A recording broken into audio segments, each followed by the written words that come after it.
We're learning that Prime Minister Narendra Modi's second visit to Israel is less about optics and more about defense technology. Now, why are we saying that? Because at the heart of Modi's agenda lies Mission Sudarshan Chakra, something that the Prime Minister has made a mention of even from the ramparts of the Red Fort. India's ambitious plan for a multi-layered missile defense shield by the year 2035, Mission Sudarshan Chakra.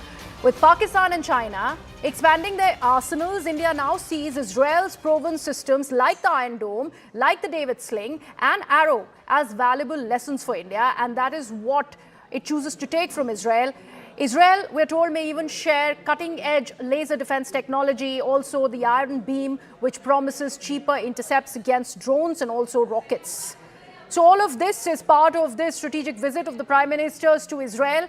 Now, beyond just buying weapons, it goes much beyond it. India is pushing for joint research as well.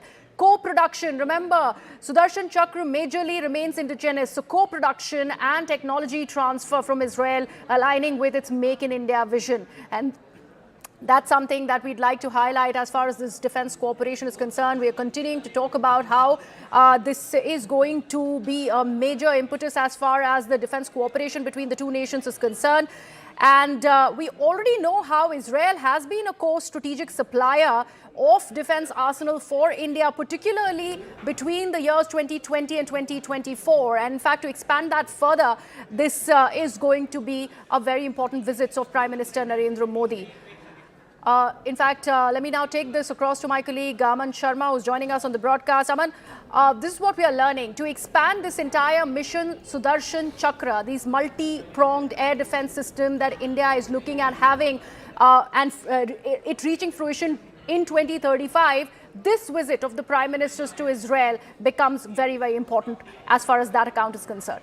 Well, absolutely, Greha, and we have all heard about Israel's Iron Dome system, considered the worst, the best such system in the world, and that is what India is trying to lean on to get some tech, get some insight to build its own Sudarshan Chakra system in India. This was announced first by Prime Minister Narendra Modi from the ramparts of the Red Fort on the last Independence Day, and since then there has been hectic activity on Mission Sudarshan Chakra. Presentations have been made before Defence Minister Rajnath Singh. In fact, the Defence Minister had also set up a committee of the top armed forces officers to go about the Sudarshan Chakra, and what India is planning to do is to cover all its major vital installations, be it ISRO, be it the nuclear plants, or be it on the borders. All these vital installations, army camps, all the military installations across the border as well as within the country will be covered by the Sudarshan Chakra. Will be a combination of the existing air defense systems that we have, which we use very effectively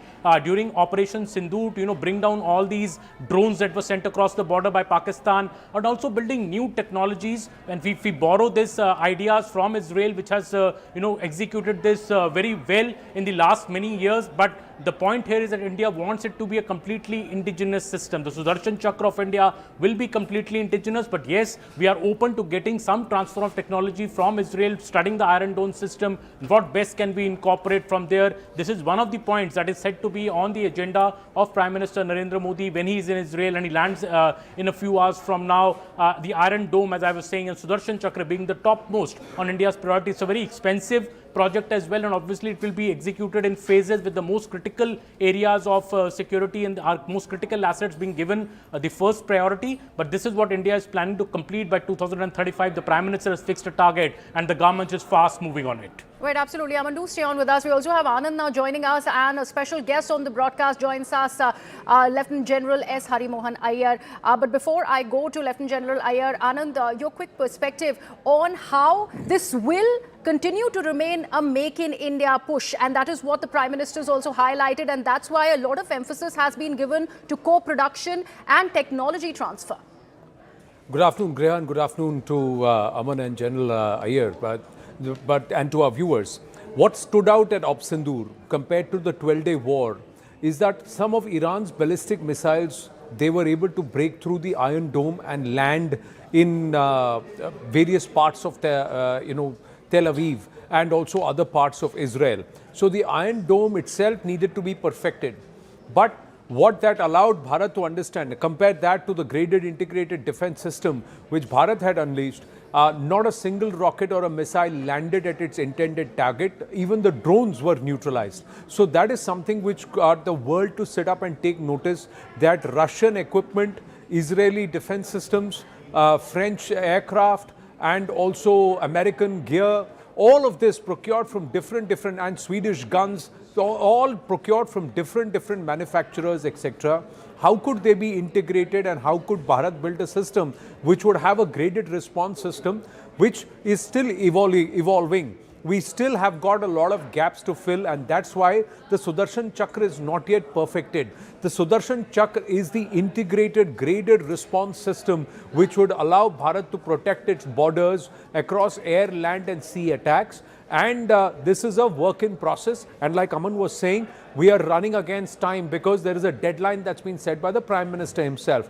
The Israelis are the ones who gave us the hammer. They gave us those kind of weapon systems which allowed our Rafale to become so potent, which allowed our MiGs and Sukhois to become so potent that we were able to attack deep in Pakistani territory even before Operation Sindoor during Balakot.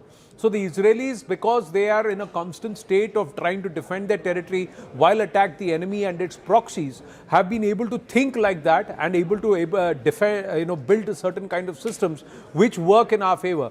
Bharat has got the talent and the technical know-how to make these systems talk to each other and to create a graded response system. And that's the reason why this Atmanirbharta will come in only when these systems are coded and written and made or designed at home.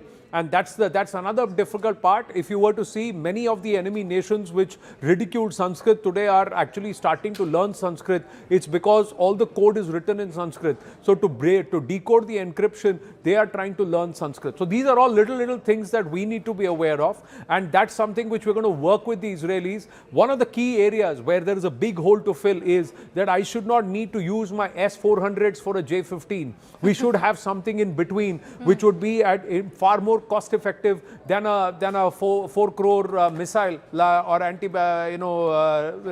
surface to air missile like the S-400. And that's where the anti-ballistic missile systems, that is that gap where which exists, and which Bharat is now going to lean on Israel to help fulfill with technological know-how and also collaborated manufacturing in Bharat. And that's something which will be part of these conversations and perhaps an impending future trade deal. This will be an important aspect. That's what we are given to understand. These are some of the bigger holes that need to be filled in terms of the Sudarshan Chakra. Another level is with the drones. How do can I use EMPS or some other way rather than using the light machine guns to shoot down these drones? Can we make them just do a dead drop by freezing their frequencies? That's another technology which we can develop, and we need, along with the Nagastra, some of the other technologies with the Israelis to be able to develop this against, because the future wars could be against kamikaze drones or even kamikaze soldiers. Well, absolutely. Anand, thank you so much for that assessment.